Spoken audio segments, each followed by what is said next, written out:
함께 받으실 하나님의 말씀은요, 창세기 말씀인데요, 창세기 13장 말씀입니다. 창세기 13장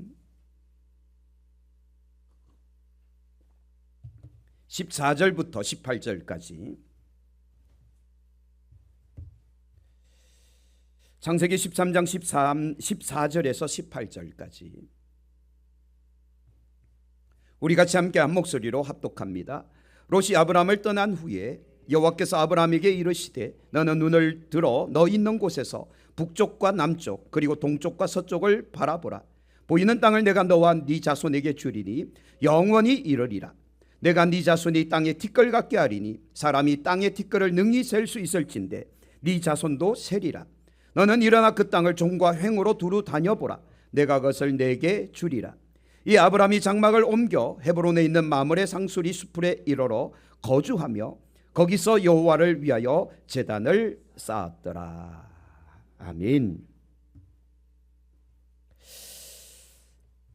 아브람, 믿음의 조상이고 열국의 아비며 복의 근원이 되었던 사람, 여러분들도 아시죠? 근데 이 아브람에겐 조카 롯이라는 사람이 하나 있습니다. 그는 갈대아 우르에서 태어난 것 같아요. 그의 아버지는 하란인데 그는 아브람과 형제죠. 그래서 아브람에겐 조카가 되는데 그만 태어나자마자 부모가 다 죽었던 것 같아요. 무슨 사연인지는 모르겠지만, 그래서 갈대아 우르에서 고아가 된 그를 아브람이 취해서 아들로 삼았던 것 같습니다. 그리고 함께 하란으로 이주를 해오죠. 하란에서 이제 살다가 보니 어느 날 하나님께서 아브람에게 명령하십니다. 너의 고향 친척 아버지의 집을 떠나 내가 내게 지시할 땅으로 가라. 그때 아브람이 부부만 떠난 게 아니라 이 조카 롯도 함께 데리고 떠납니다. 왜냐하면 아들로 거두었으니까. 그래서 함께 그들은 여행을 하며 가나안으로 남쪽으로 내려와서 지금의 가나안 땅에 정착하여 살아갑니다. 그런데 어느 날 이 삼촌이라 하지 말죠. 거의 아버지격이었던 이 아브람과 조카였던 곧 아들 삼았던 이 롯 사이에 다툼이 일어납니다. 어떤 다툼이 일어났는가 하면, 자 13장 펼쳐져 있으시죠. 자 6절 말씀 보시면 6절 보시면 그 땅이 그들이 동거하기에 뭐하지 못해요? 넉넉하지 못하다.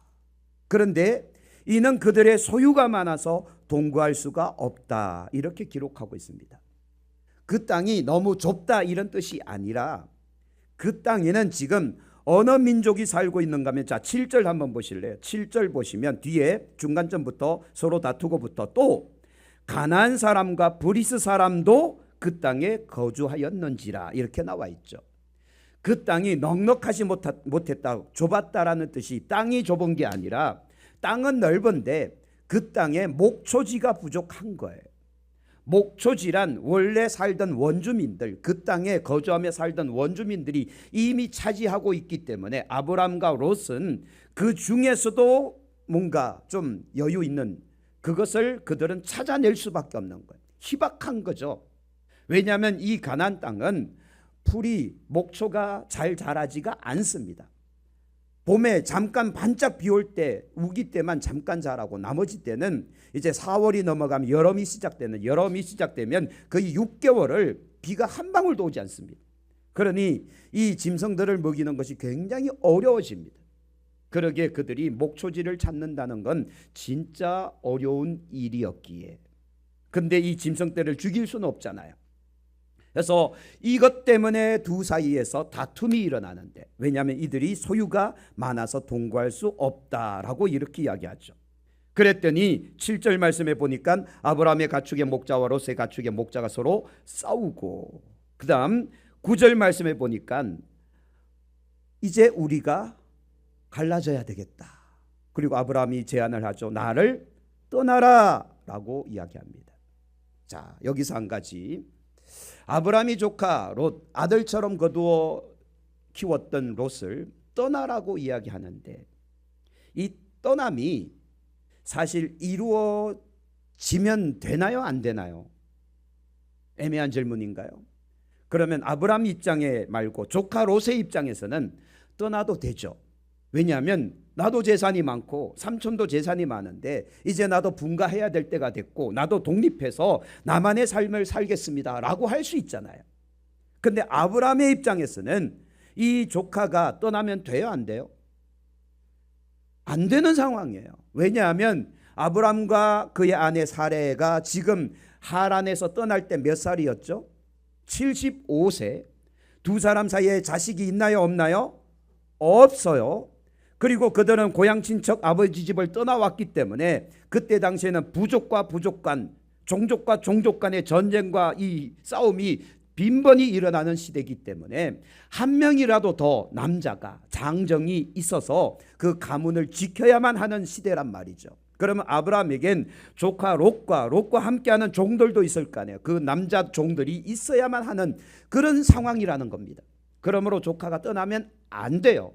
이 종족 곧 이 아브라함의 이 부족을 위해서라도 떠나면 안 됩니다. 또 한 가지는 지금 그들은 고향이 아니에요. 가나안 땅이란 말이죠. 이 가나안 땅에는 가나안의 원래 부족 6부족이 살고 있는데 이들은 전부 함의 계열, 함의 민족이란 말이죠. 우리가 이미 지나왔지만 함의 계열에는 어떤 사람들이 계속해서 등장하는가 하면 용사, 그리고 용맹한 자, 사냥꾼, 싸움에 능한 자, 이런 사람들이 계속 등장했다는 거죠.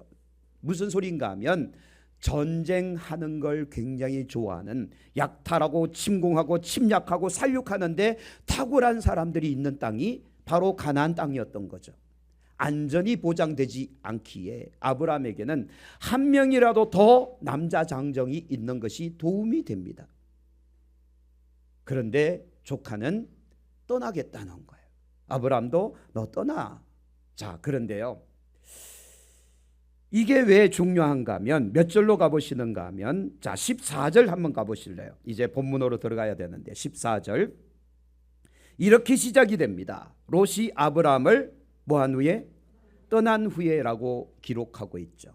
저는 이걸 예사롭게 보지 않았습니다. 그래서 저는 여기에 색을 칠해놨거든요.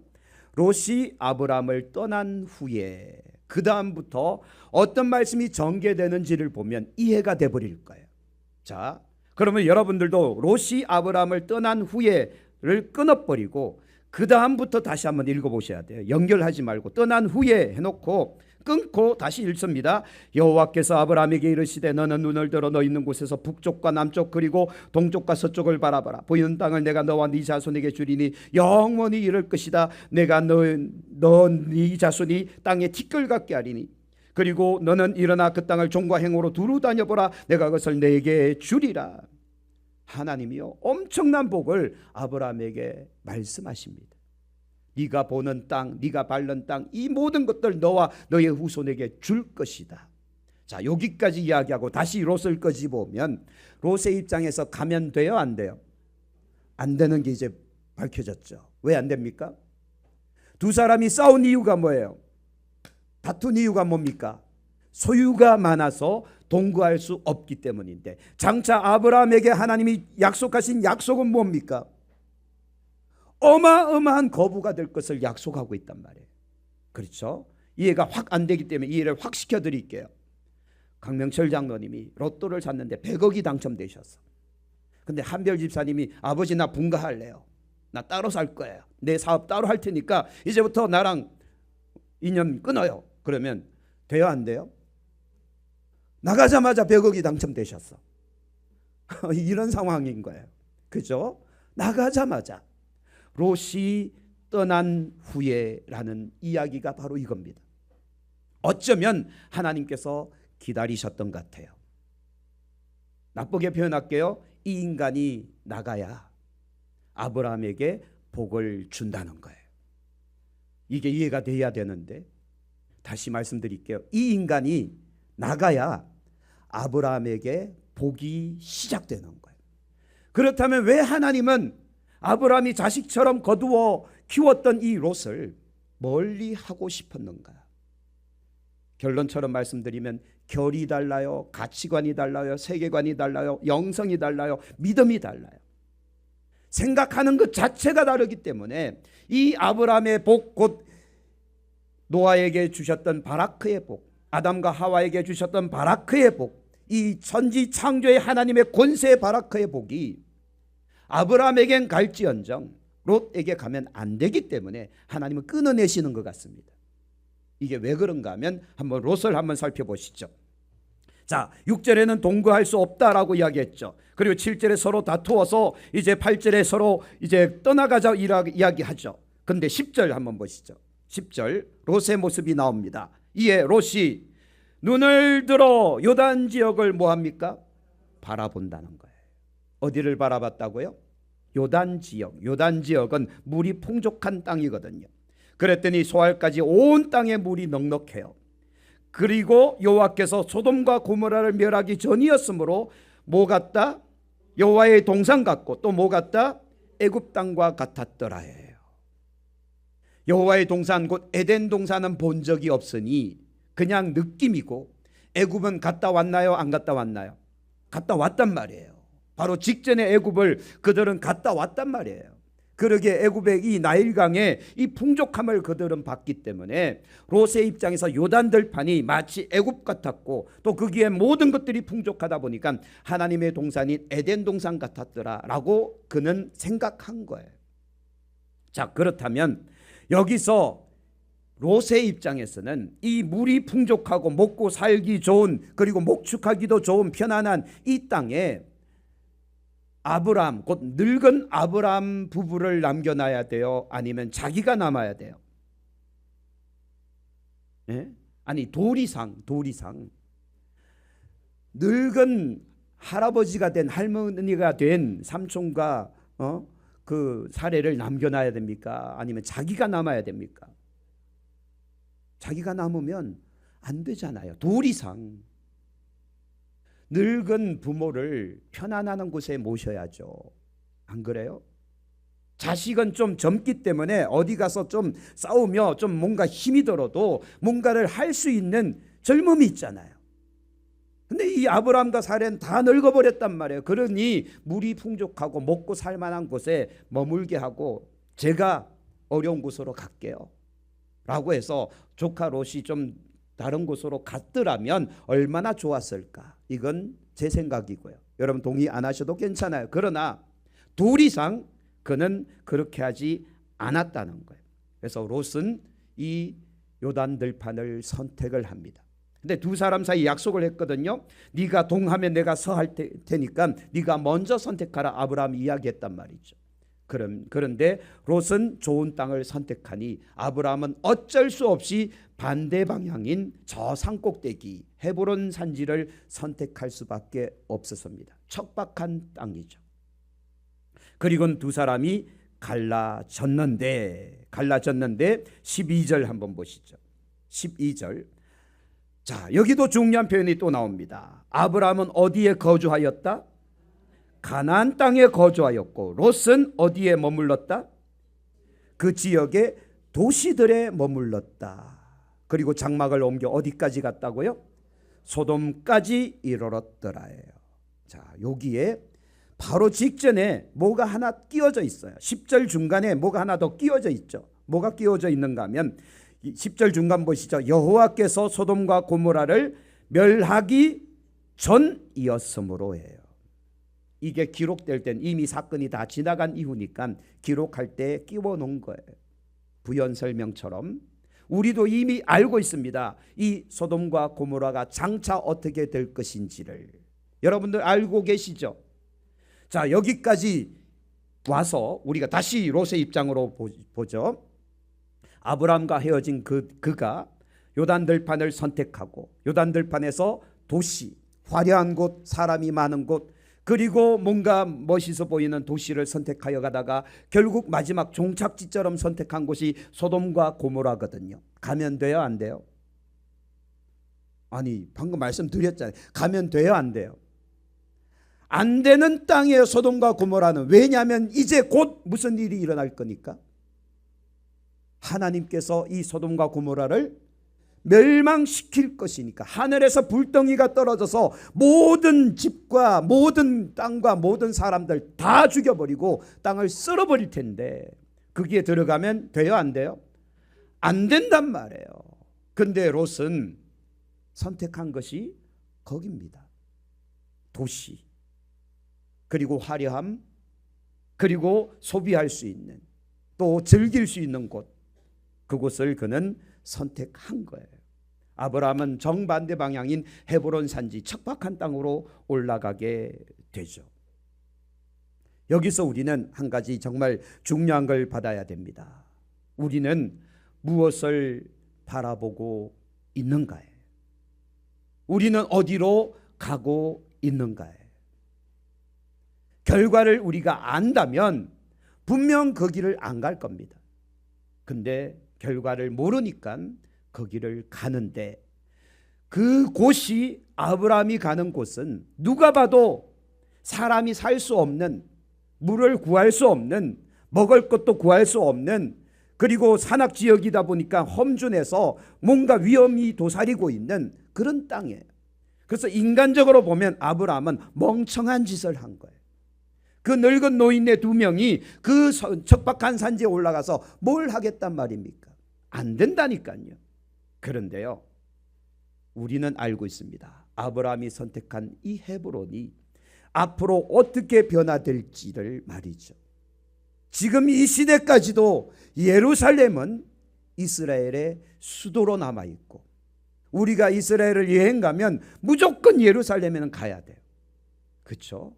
그리고 그 예루살렘엔 다윗의 성이 있고, 솔로몬 성전이 있고, 거기에 골고다 언덕이 있고, 거기에 예수님의 십자가의 흔적이 있고, 예루살렘은요, 이 시대 이후로부터 이스라엘의 가나안의 중심으로 바뀌기 시작합니다. 기가 막히죠.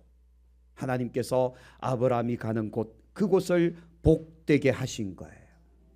그러나 반대로 롯이 선택한 곳, 지금은 화려하고, 지금은 도시고, 지금은 많은 사람들이 거주하고 있고, 지금은 뭔가가 다 편리하죠.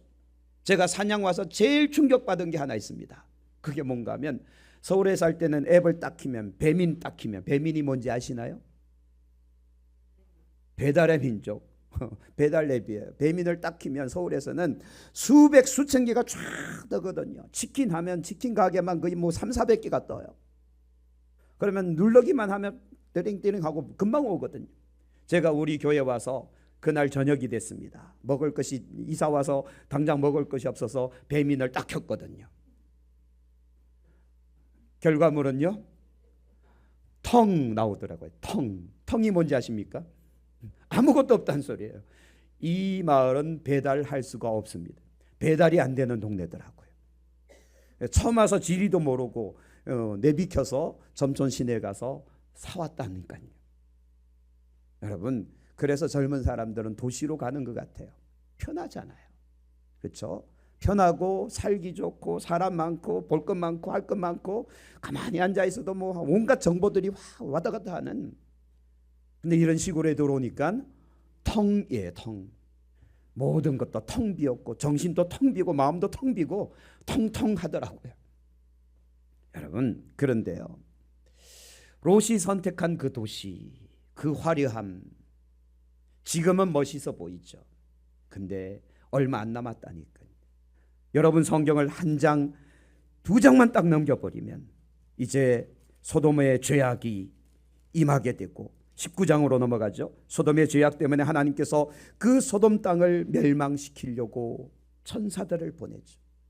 그리고는 아브라함을 생각하셔서 롯과 그의 가족들을 끄집어낸 다음에 이 소돔과 고모라를 어떻게 하는가 하면 하늘에서 불덩이를 떨어뜨려서 전체를 다 멸망시켜 버립니다.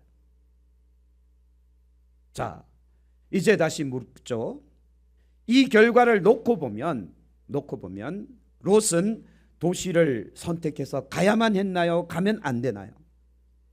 이제는 나오죠. 가면 안 돼요. 미래를 알면 우리는 절대 그렇게 살지 않습니다. 그렇죠? 내일을 알 수 있다면 우리는 절대 지금처럼 살지를 않습니다. 근데 왜 사람들은 지금처럼 살아가는가 하면 내일을 알 수 없기 때문이고, 내일에 대한 예측을 하지 않기 때문이며, 내일에 대한 기대가 없기에 오늘만 사는 거예요. 제가 오늘 찬양하면서 진짜 힘들었어요. 왜냐하면 PPT도 넘겨야 되고 찬양도 해야 되고 뭐 기타도 쳐야 되는데 그래서 포기했습니다. 기타 치는 거예요. 근데 PPT도 넘기니까 이게 제대로 안 넘어가잖아요. 안 먹혀서. 그래서 제가 오늘 찬양하다 말고 생각한 겁니다. 왜 우리 교회는 젊은이들이 안 나올까? 여러분들 그래서 오늘 저녁에 우리 회개해야 됩니다. 이 모든 시스템이 돌아가려면 제가 여러분들께 부탁을 안 드리는 이유는 이건 젊은이들이 해야 되는 문제예요. 헌신해야 됩니다. 그래서 책임감과 의무감을 가지고 해줘야 돼요. 내가 안 나오면 교회 예배가 안 돌아간다. 이런 생각을 가지고 참여해야 돼요. 근데 젊은이들은 지금 어디 있어요? 도시에 있잖아요. 이런 시골 말에서 도시라 하기도 웃기지만 그러나 산양보다는 점촌이 도시니까 그렇잖아요. 그 도시에서 뭘 하고 있을까요? 지금 현재 어떤 이는 드라마를 보고 있거나 어떤 이는 영화를 보고 있거나 어떤 이는 자빠져 자고 있거나 어떤 이는 약속이 있어서 커피숍 카페에서 놀고 있거나 어떤 이는 지금 이상한 짓 하고 있겠죠. 분명히 단체톡을 통해서 제가 날렸습니다. 오늘 함께 기도하자고. 뜨겁게 우리가 함께 기도하자고.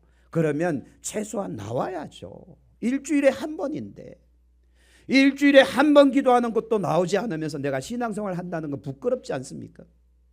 자존심 상해야 돼요. 그렇다고 내가 일상생활 속에서 매일 새벽 기도를 하고 저녁 기도를 하고 매일마다 성경을 묵상하고 매일마다 주님과 동행하는 삶을 살아가느냐? 전혀 아니거든요. 전혀 아니면서도 왜 이렇게 신앙생활을 안 하려고 하는가? 롯의 개념이죠. 화려하고 아름다운 것을 찾아다닙니다. 그러나 우리는 내일을 알아야 돼요. 미래를 예측해야 돼요. 누구의 삶을 하나님께서는 복되게 하셨는지. 롯의 삶의 결과는요, 멸망이에요. 그리고 롯의 삶이 어떻게 됩니까? 어떻게 돼요? 아내 뒤돌아본 거로 죽죠. 그리고 두 딸 데리고 산으로 올라가서 동굴 안에서 거주하며 살아가는데 이 두 딸도 이상한 생각을 하죠. 우리가 어떻게 결혼해서 우리가 가정을 꾸릴까? 차라리 아빠랑 결혼하자 해서 아빠랑 결혼하잖아요. 그리고 두 딸이 아빠랑 결혼해서 자식을 낳는데 이 자식이 또 누굽니까? 모압과 암몬이잖아요. 두고두고 이스라엘과 대적관계 맺는. 그래서 나중에 다윗 시대 가서 결국 이 모압과 암몬조차도 전부 멸망시켜버리잖아요. 이스라엘의 대적 나라가 됩니다. 미래를 알았다면 롯이 그런 선택을 했을까? 모르니까 그렇게 살아가는 거예요. 그렇죠?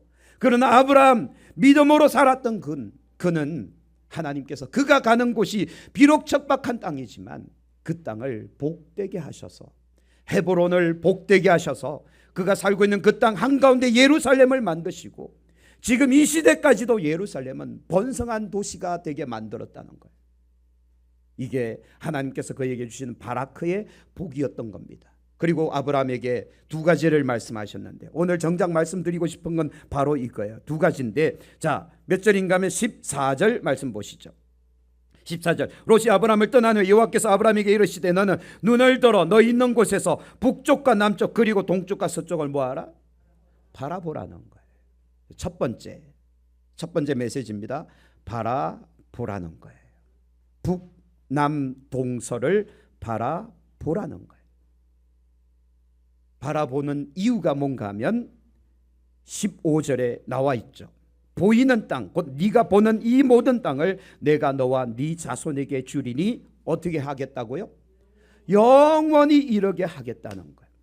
만약에 여러분한테 이강록 장로님한테 하나님께서 오늘 밤 갑자기 슉 나타나시더니 약속하시는 거예요. 이강록 장로님 동서남북을 바라보십시오. 보는 곳이면 내가 다 드리겠습니다. 그럼 어떻게 하실래요? 여기서 서서 바라봐야 어디까지 볼 수 있냐고요. 그렇죠? 여기 서서 봐봐야 안 보여요. 산에 막히고 건물에 막히고 뭐에 막혀서 겨우 요게 전부예요. 산양면 이게 전부라고요. 산양면도 아닌 존돌이가 전부라고요. 그럼 어떻게 해야 됩니까? 높은 데 올라가야죠. 높은 데 올라가야죠. 그래서 아브라함은 어디로 올라갑니까? 헤브론으로 올라가잖아요. 높은 곳, 해발고지 800m. 거기에 올라가면 동쪽으로는 요르단, 서쪽으로는 지중해, 남쪽으로는 네게브에서 이집트까지, 북쪽으로는 저 헐몬산 넘어 정말 그 지금의 시리아 땅까지 다 보인단 말이에요. 아브라함이 왜 척박한 땅으로 올라갔는지 아십니까? 이제 이해가 되시죠? 높은 곳으로 올라가야 다 볼 수 있기에 올라간 거예요. 이게 비전이고 이게 꿈이고 이게 미래고 이게 내일 아닙니까? 아브라함의 믿음은요, 그래서 높은 곳으로 올라가는 거예요. 하나님의 약속을 믿은 겁니다. 첫 번째, 그래서 하나님은 우리에게도 말씀합니다. 바라보라. 근데 이게 좀 전에도 말씀드렸지만 우리는 바라보는 걸 잘 안 해요. 왜 그런가 하면 그것조차도 귀찮아서 그냥 당장 오늘을 사는 거, 오늘 내일 아니면 나의 미래를 예측하고 이걸 바라봐야 되는데 전혀 생각을 안 합니다. 그냥 단지 내 육체의 삶, 내 육신의 정욕, 내 모든 만족, 내 삶의 행복만을 위해서 그냥 오늘을 살아가는 거예요. 내 인생밖에 안 보이는 거죠. 하나님의 나라, 우리 교회의 미래, 우리 교회의 내일에 대해 전혀 관심이 없으니까 안 나오는 거잖아요. 우리 교회가 어떻게 될지 염려를 합니까? 우리 교회 내일이 어떻게 될지 우리가 마음을 쓰고 있습니까? 그냥 교회 나와서 예배 드렸으니 끝났으니 집에 가자, 이걸로만 살아간다면 여러분 진짜 무책임한 거예요. 우리 교회를 하나님께서 어떻게 쓰실지, 어떻게 이용하실지 우리가 어떻게 압니까? 우리가 기도하지 않으면 우리에게 내일은 오지 않습니다. 우리가 함께 믿음으로 일구지 않으면 교회의 미래는 오지 않는다니까요. 이 롯처럼 미래에 엄한 일 당할 일들만 남아있는 거예요. 제가 예측해 드렸잖아요. 10년 뒤 산양교회를 지금처럼 운영하다가는 10년 뒤면 다 없습니다. 다 떠난다니까요. 없거나 아니면 사라진다니까. 돌아가시든지 아니면 떠나거나. 그리고 우리 교회는 진짜 시골 교회로 전락하고 맙니다. 30명 미만 또는 20명 미만 자그마한 교회로.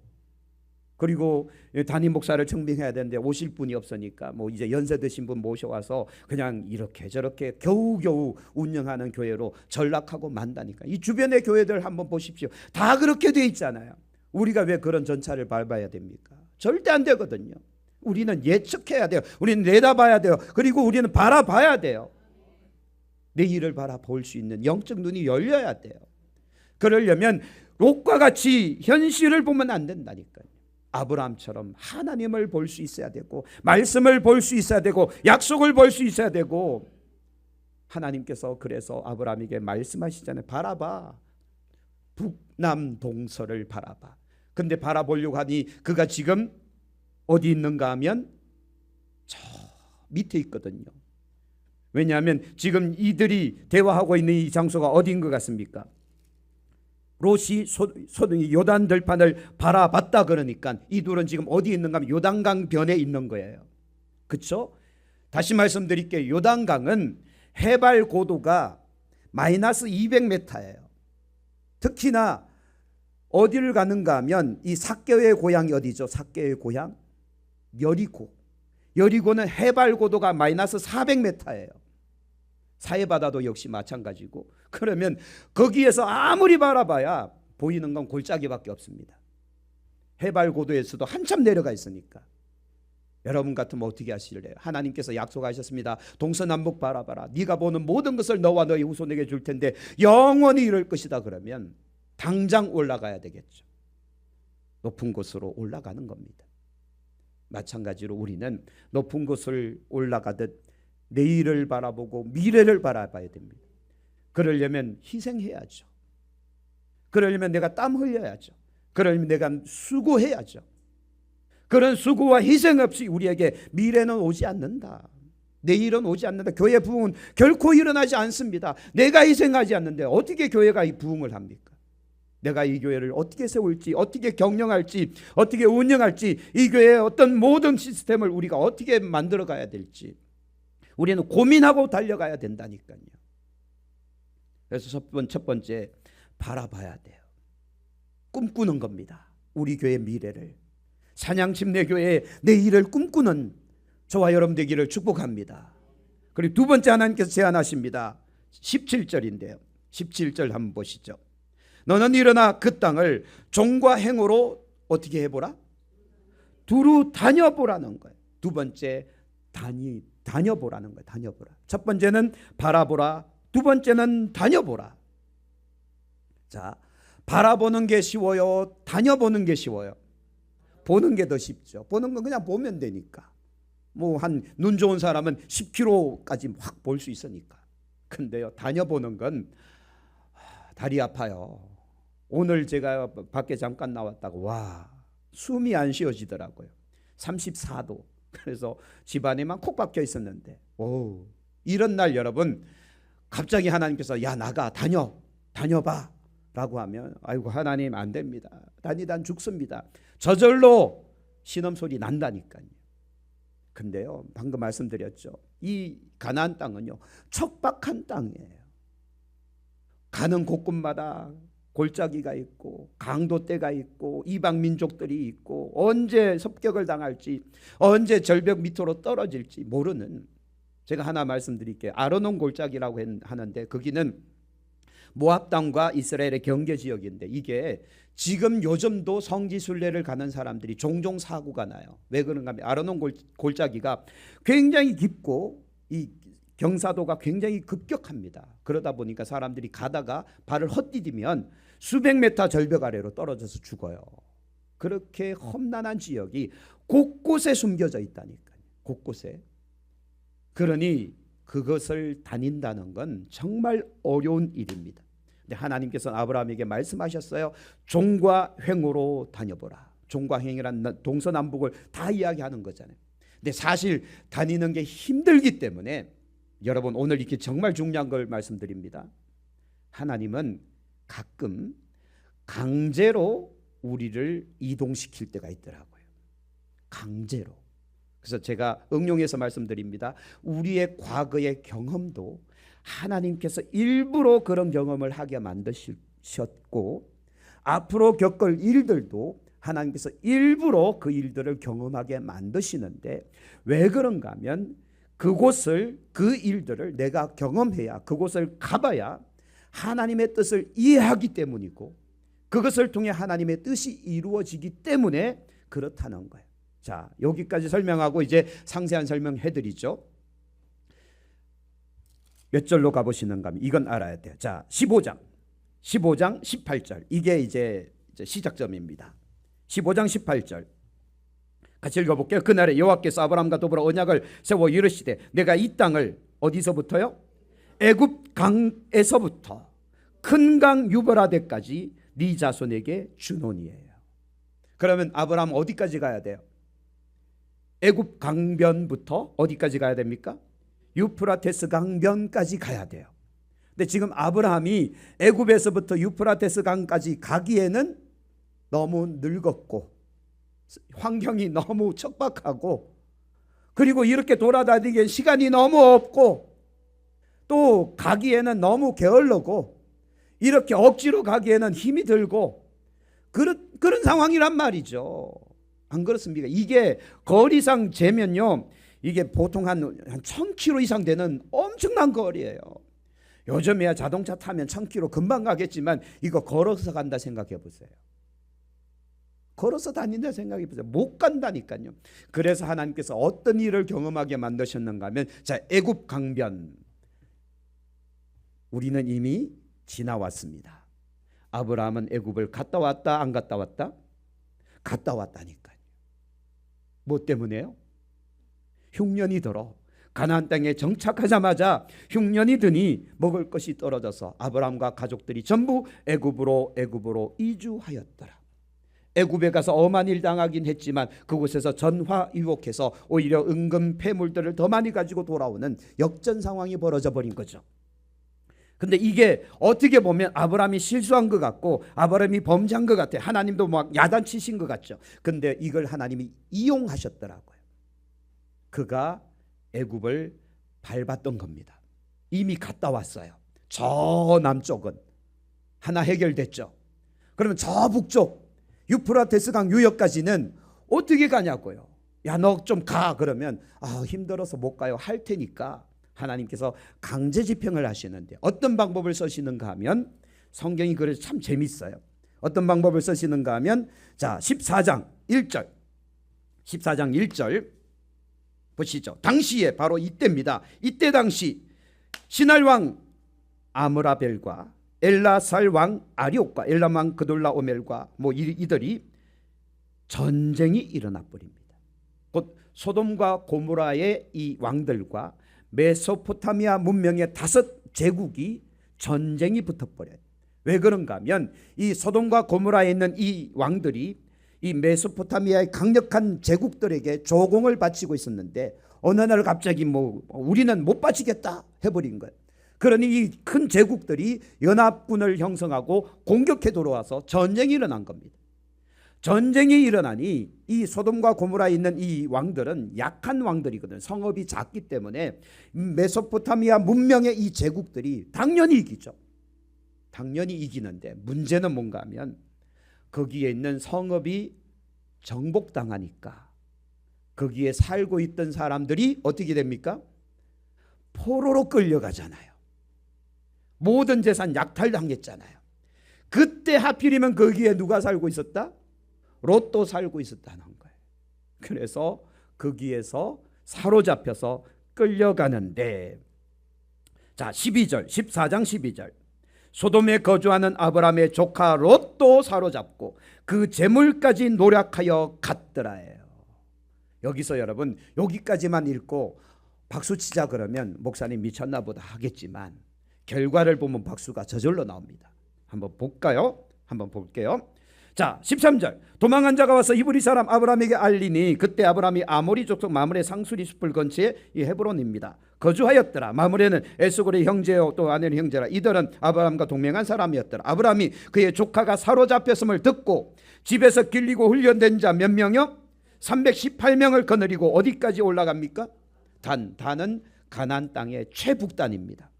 헐몬산 바로 아래 거기가 단이에요. 단. 지금 헤브론에서 단까지 약 200km입니다. 200km를 치고 올라간 거예요. 쫓아간 거예요. 자, 그런데 여기까지 갔는데도 만족을 못한 이유가 아마 거기도 롯과 그의 가족들이 다 없었던 것 같아요. 자, 하나를 더 가는데 15절 그와 그의 가신들이 나뉘어 밤에 그들을 쳐부수고 어디까지 올라갑니까? 다메섹 왼편 호박까지 쫓아갔다. 다메섹은 다마스커스 지금의 시리아의 수도입니다. 사도 바울이 다메섹으로 가다가 강렬한 빛을 보잖아요.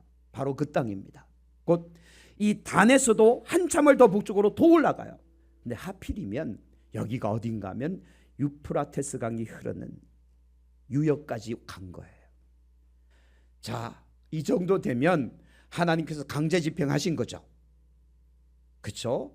네가 알아서 가 하면 안 가니까 조카 롯을 전쟁에 휘말리게 해서 사로잡혀 가게 만든 다음 아브라함 보고 야 너 어떻게 할래? 그러니까 아브라함이 구해야죠.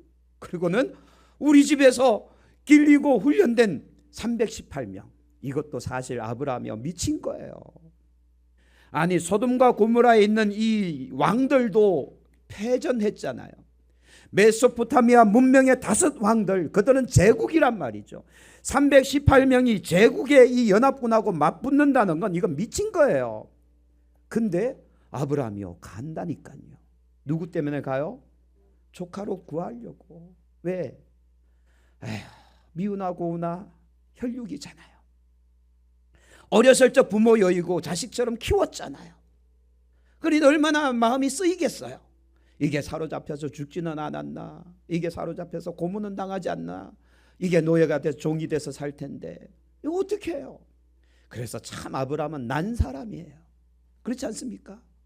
그 조카 하나 자기 배신 때리고 간 조카 하나 구하려고 목숨을 걸고 가버리잖아요. 근데 이게 하나님께서 마음을 주신 것 같아요. 왜? 왜냐하면 애굽은 이미 갔다 왔고 저 북쪽이 하나 남았으니까 북쪽 단까지 올라갔다가도 못 구하니까 다메섹까지 올라가게 만들어 버립니다. 그리고는 조카를 구출했는데 정신 차리고 보니 유프라테스 강이 앞에 펼쳐지고 있네요. 하나님께서요 약속해 놓고 일부러 가게 만드시는 거예요. 그래서 말씀드리는 겁니다. 과거에 어떤 경험을 했던 그 경험이 아프든 기쁘든 상관없이 그 장소든 그 경험이든 분명 나에게 필요해서 하나님께서 그 일을 경험하게 하신 거고 그곳을 보게 하신 거고 미래에 어떤 일을 겪든 어떤 일을 만나든 어디를 가든 그것도 나의 삶에 필요하니까 하나님께서 가게 하시고 경험하게 하실 것이다. 이게 하나님의 비전의 크기인 겁니다. 우리의 삶에 계획하신 하나님의 복의 크기라는 거예요. 믿으시길 바랍니다. 그러므로 우리가 과거에 쓰디쓴 아픔, 그 상처 가지고 너무 좌절할 필요도 없고 미래에 닥쳐올 일에 대해서 염려 걱정할 필요도 없는 것은 하나님의 바라크의 복이 아브라함에게 임하게 하기 위해서 하나님은 그 일들을 경험하게 만드셨고 그곳을 가게 만드셨고 그 일을 통해서 하나님의 뜻을 펼쳐내셨다는 겁니다. 약속하셨으니까요. 약속하셨으니까요. 그래서 너는 종과 행으로 다녀보라. 첫 번째는 너는 바라보라. 동서남북을 바라보라. 다 너에게 주겠다. 너의 후손에게 주겠다. 두 번째는 너는 종행으로 다녀보라. 그 모든 걸 너에게 그리고 너의 후손에게 주겠다잖아요. 그러면 여러분, 롯처럼 눈이 뜨여지지 않으면 이거 절대로 못 봅니다. 그리고 절대로 못 갑니다. 왜 그런가 하면 지금 당장 내 눈앞에 있는 좋은 거, 아름다운 거, 내 눈앞에 보기에 정말 화려한 거, 여기에만 마음 뺏겨서 도시를 찾아 가잖아요. 그리고 결론적으로 내린 곳이 뭔가 하면 소돔 땅이었던 거죠. 소돔 땅 여기가 좋사오니 여기에다가 집을 짓고 아니면 임대를 해서 여기 월세를 살든지 여기에서 내가 정착하여 살리라. 근데 그 판단이, 그 결정이 얼마나 어리석은 결정이었는가 하면 얼마 되지 않아 하나님께서 그 땅을 싹 썰어버릴 때 그가 아브라함과 다투었던 소유물들, 그가 자랑했던 그 모든 재산들 가지고 나와요? 못 가지고 나와요? 하나도 못 가지고 나옵니다. 왜냐하면 천사가 재촉하면서 롯과 그의 가족들이 막 굼뜨니까 강제로 팔을 끌고 땡겨버리잖아요. 왜? 지금 임박한 멸망이 있는데 여전히 굼뜨고 있으니까요. 급히 그들을 땡겨서 옆 성읍으로 옮기니까 바로 하늘에서 불덩이 떨어져 다 태워버리잖아요. 그렇게 자랑했던 전 재산 싹 잃어버리고, 그렇게 의시됐던 그 모든 걸 싹 잃어버리고 맨몸으로 나올 수밖에 없는 결과를 얻게 됩니다. 그렇게 화려했던 성읍들, 도시들 다 없어졌잖아요. 이거예요. 못 본다니까요. 그리고 못 간다니까요. 그는 그냥 거기에 제한돼 버립니다. 죄악이 가득한 소돔 땅에 그냥 그 삶이 제한돼 버린다는 거예요. 그래서 여러분, 오늘 이 밤에 그냥 여러분 생각나실 때 기도해 주세요. 우리 젊은 성도들을 위해서 좀 기도해 주세요. 젊은이들이 저 도시의 아름다움에 빠지지 않기를 위해서 기도하셔야 돼요. 이 세상의 환락에 빠지지 않도록 여러분 기도해 주셔야 돼요. 저기에 빠져있는 나는 못 봅니다. 내일을 못 보고 미래를 못 본다니까요. 하나님의 꿈, 하나님의 비전, 하나님의 이 나라를 못 본다니까요. 그러면 함께 멸망당하는 거예요. 그리고 교회 미래 책임지지 않습니다. 의무감을 갖지 않는다니까요. 사냥교회야 어떻게 되든 말든 나만 잘 살면 되지. 아니요, 하나님께서는요 교회를 통해서 성도들을 복되게 하신다니까요. 교회가, 예배가 살아나고 교회가 부흥하고 교회가 성장하면 성도들의 삶에도 복이 그대로 임한다니까요. 근데 교회가 무너지면 성도의 삶도 무너지게 되어 있습니다. 사업도 무너지고 가정도 무너지고 다 무너진다니까요. 이걸 몰라요. 이걸 못 봐요. 이걸 책임지려고 하지 않아요. 바쁜데 뭐 교회 가서 뭐해. 여러분, 우리 교회의 미래는 누군가의 헌신을 통해서 열리는 겁니다. 누군가의 눈물과 누군가의 믿음 때문에 교회의 미래는 열리는 거예요. 그러므로 여러분, 오늘 우리는 두 가지입니다. 하나님은 두 가지 메시지를 던지십니다. 바라봐라. 동서남북을 바라봐라. 내일을 바라보고 미래를 바라보고 사냥교회의 내일을 바라보라고. 사냥교회의 미래 곧 20년 뒤 30년 뒤를 바라봐라. 죄송합니다. 여기서 30년 뒤에 생존해 계실 분이 몇 분이나 되십니까? 30년 뒤에요. 왜냐하면 그때가 이제 우리 100주년 해야 되거든요. 맞죠, 강장로님? 100주년 감사 예배를 드려야 돼요. 그런데 여기서 생존해 계실 분이 몇 분이나 되시겠어요? 저도 장담을 못해요. 아직 제가 50대 중반이긴 하지만 30년 뒤까지 살아있을지 저도 장담을 못한단 말이죠. 그런데 30년 뒤에 우리 교회가 100주년 감사 예배를 드려야 되는데 겨우 대여섯 명 앉아 있고 그러면 감사 예배가 되겠습니까? 교단 총회에서 100주년 현판 들고 올 텐데 그 예배가 되겠습니까? 자랑이 되겠냐고요. 부끄럽다니까요. 우리는 책임져야 돼요. 교회 미래, 교회 내일은 우리가 바라보는 거, 이게 눈이 열려야 됩니다. 롯처럼 현실만 보다가는 미래는 열리지가 않습니다. 두 번째, 우리는 다녀봐야 돼요. 부지런히 다녀야 돼요. 왜? 하나님께서 주시기로 약속하신 땅이니까. 근데 우리가 게을러서 나태해서 또 우리가 이런 사실들을 모르니까 안 가니까 강제로 집행하시잖아요. 강제 집행할 때 순종하세요. 그리고 안 될 것 같아도 한번 도전해 보세요. 자, 예를 들게요. 아브라함이 조카 롯이 사로잡혔는데 사로잡힌 그쪽이 메소포타미아 문명의 거대한 제국 군대예요. 에이, 안 돼. 끝났어. 그죠? 집에 사람 숫자 세보니 남자 장정 세보니 318명밖에. 에이, 이거 갖고는 택도 없어. 계란으로 바위치기도 안 돼. 그리고 포기했더라면 어떻게 됐을까요? 롯도 노예가 돼서 어떻게 죽었는지 모르겠고, 그렇죠? 더 중요한 것은 하나님께서 지금 하신 약속이잖아요. 애굽 강변에서부터 유프라테스 강 유역까지 너와 너의 후손에게 주리라 약속이잖아요. 근데 그 길 본 적이 있어야죠. 가본 적이 있어야죠. 그러면 아브라함이 가보지 않고 그 길을 바라보지 못했다면 그의 후손들은 마찬가지인 거예요. 그렇죠? 아브라함이 바라봤기에, 아브라함이 걸어봤기 때문에 이후에 다윗 시대 때 다윗도 그곳을 가게 되는 거고 다윗이 그곳을 정복하게 되는 거예요. 책임입니다. 언약의 책임. 내게 약속하신 하나님의 언약을 내가 책임졌더니 후손으로 내려가면서 그 모든 것들이 성취되고 이루어져 버리잖아요. 이제 우리 교회도 우리가 먼저 바라보고 우리가 먼저 다녀봐야죠. 근데 우리가 불가능하다라고 말하니까 하나님은 강제 집행하시는 거예요. 그래서 다시 말씀드릴게요. 과거의 경험이든 과거에 내가 겪었던 일이든 이 모든 것들이 어쩌면 하나님께서 미래에 펼쳐질 일들과 하나님의 뜻, 그 뜻을 이루어내기 위해서 우리를 강제적으로 경험하게 하셨던, 가게 만드셨다. 그죠? 우리가 그렇게 살게 만드신 거예요. 필요하니까. 근데 아직 모르겠죠? 왜 애굽을 갔다 왔는지 도무지 이해가 안 되겠죠? 그리고 이제 미래에 펼쳐질 전쟁이 나요. 조카가 사로잡혀가요. 근데 그 길을 쫓아 올라가요. 구출해냅니다. 이것도 도무지 이해가 안 되겠죠? 근데요, 나중에 성경을 펼쳐보니까 이해가 되네요. 하나님께서 약속하신 약속 성취구나 깨닫게 돼버리는 거죠. 이게 바라크의 복인 겁니다. 그러면 여러분, 이제 우리도 눈을 이렇게 넓게 엽시다.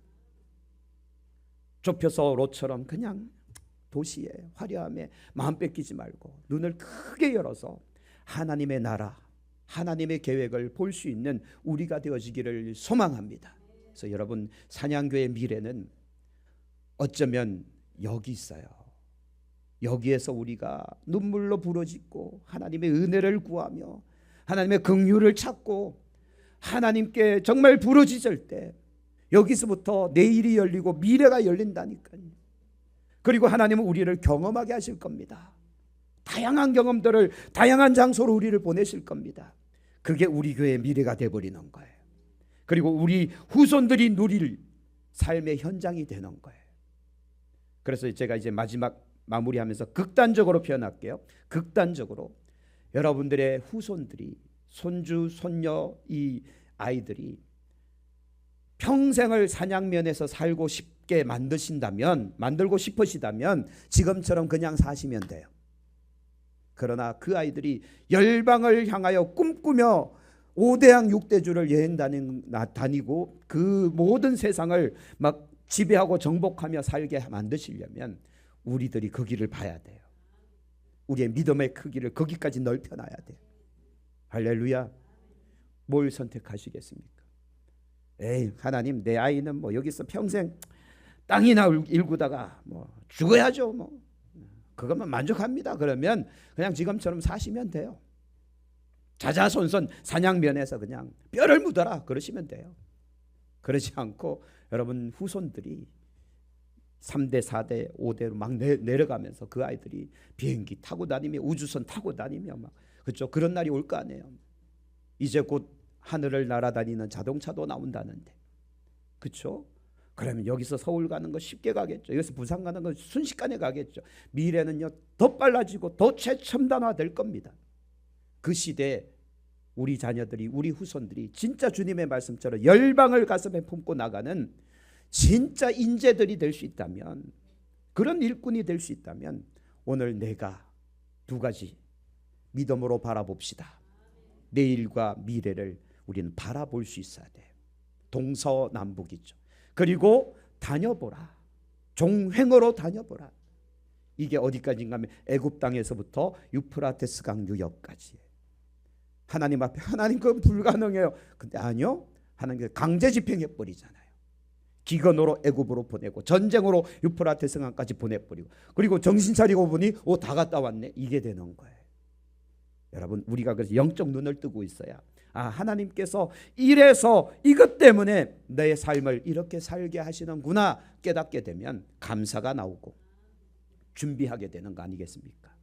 이제 우리가 그 하나님이 일하심을 함께 보며 함께 달려갑시다. 그리고 우리 교회의 미래, 우리 교회의 내일, 우리 교회의 부흥은 오늘 여기서부터 시작이다. 내가 바라보는 것과 내가 다니는 것을 통해 하나님은 그것을 이루게 되실 것이다. 그 사실을 믿고 함께 가기를 축복합니다. 기도하겠습니다.